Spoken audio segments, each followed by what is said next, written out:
రాకాలోకంకి స్వాగతం. రామాయణంలో తాటకి కథ మనం విన్నాము, ఒక మహిళా రాక్షసి.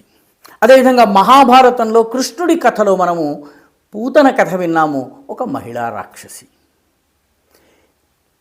న్యాయాన్ని ధర్మాన్ని దెబ్బతీసేందుకు ఈ రకంగా రాక్షసులు మహిళా రూపంలో కూడా రావడం అనేది మనకి కొత్త ఏం కాదు. ఇప్పుడు పాకిస్తాన్ భారతదేశంలో ఉగ్రవాదాన్ని పెంచి పోషించేందుకు మహిళా సైన్యాన్ని ఉపయోగించుకోబోతోంది. దీనికోసము పూతనల్ని తాటకిల్ని తయారు చేసేటటువంటి ప్రత్యేక కార్యక్రమం ప్రారంభించింది. మహాభారత కాలంలోని ఈ మహిళా రాక్షసుల యొక్క మారు రూపం ఈరోజు జమాతుల్ మోమినత్ అనేటటువంటి పేరుతోటి పాకిస్తాన్లో ప్రారంభమైంది. 5,000 మంది మహిళల్ని దీనికోసం ఇప్పటికే రిక్రూట్మెంట్ చేశారు. ఇది జైషే మొహమ్మద్కి అనుబంధ సంస్థగా పనిచేస్తుంది. జైషే మొహమ్మద్ అధినేత అయినటువంటి మౌలానా మసూద్ అజర్ దీనికి కూడాను మార్గదర్శకుడుగా ఉంటాడు.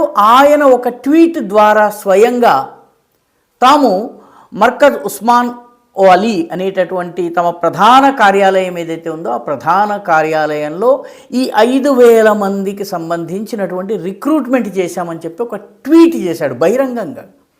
పాకిస్తాన్లో ఇంత బహిరంగంగా ట్వీట్ చేసి జమాతుల్ మోమినత్ని ప్రారంభిస్తున్నట్టుగా ఆయన చెప్పారు. జమాతుల్ మోమినత్ అనేటటువంటి సంస్థకు భారతదేశపు అధ్యక్షురాలుగా ఒక మహిళను కూడా ఎంపిక చేశారు. ఆ మహిళ పేరు డాక్టర్ షాహీన్ సయీద్. షాహీన్ సయీద్ అనగానే మీకు గుర్తొచ్చి ఉండాలి, అల్ఫలా కేసు లోపల అరెస్ట్ అయినటువంటి మహిళా డాక్టర్ ఈవిడే, డాక్టర్ షాహీన్. లక్నోకి చెందిన ఈవిడ అల్ఫలాలో చదువుతున్న సమయంలో ఆ తర్వాత రాడికలైజ్ అయింది. జైషే మొహమ్మద్కి సంబంధించిన భారతదేశపు యూనిట్కి ఆమె అధినేత. ఈ 5,000 మంది పాకిస్తాన్లో ఎవరైతే ఉన్నారో వీళ్ళకి ప్రత్యేకంగా ట్రైనింగ్ ఇవ్వడం జరిగింది. ఆ ట్రైనింగ్కి దౌరాయ తస్కియా అని పేరు పెట్టారు. ఈ దౌరాయ తస్కియా అనే 15 రోజుల ట్రైనింగ్ పూర్తయి వీళ్ళందరూ కూడా రెడీగా ఉన్నారు. వీళ్ళని ఎక్కడి నుంచి రిక్రూట్ చేశారు? పాకిస్తాన్లోని బహావల్పూర్ నుంచి, ఇది పంజాబ్లో ఉన్నది, ముల్తాన్ నుంచి, సియాల్కోట్ నుంచి, సింధ్ రాజధాని అయినటువంటి కరాచీ నుంచి, పాకాక్రమిత జమ్మూ కాశ్మీర్ చెందినటువంటి కోట్లీ అండ్ ముజఫరాబాద్ నుంచి వీళ్ళని ఈ 5,000 మందిని రిక్రూట్ చేశారు. వీళ్ళని త్వరలో భారతదేశంలోకి ప్రయోగించబోతున్నారు. ఈ మొత్తము జమాతుల్ మోమినత్ ఏదైతే ఉందో దీనికి 2 ప్రధానమైనటువంటి నాయికలు ఉన్నారు, లీడర్స్ ఉన్నారు, మహిళా నాయకులు. ఎందుకంటే ఇది మహిళల సంస్థ కాబట్టి.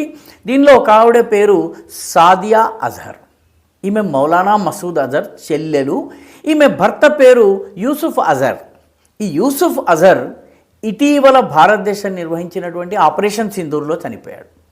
అందుకని ఇప్పుడు ఆమె పగబట్టిన తాచుపామైంది. 5,000 మందిని తయారు చేసి వీళ్ళను మన దేశం మీదకి పంపి భారతదేశం అనే బాలకృష్ణుని తినాలని చెప్పి పాకిస్తాన్ ప్రయత్నం చేస్తుంది.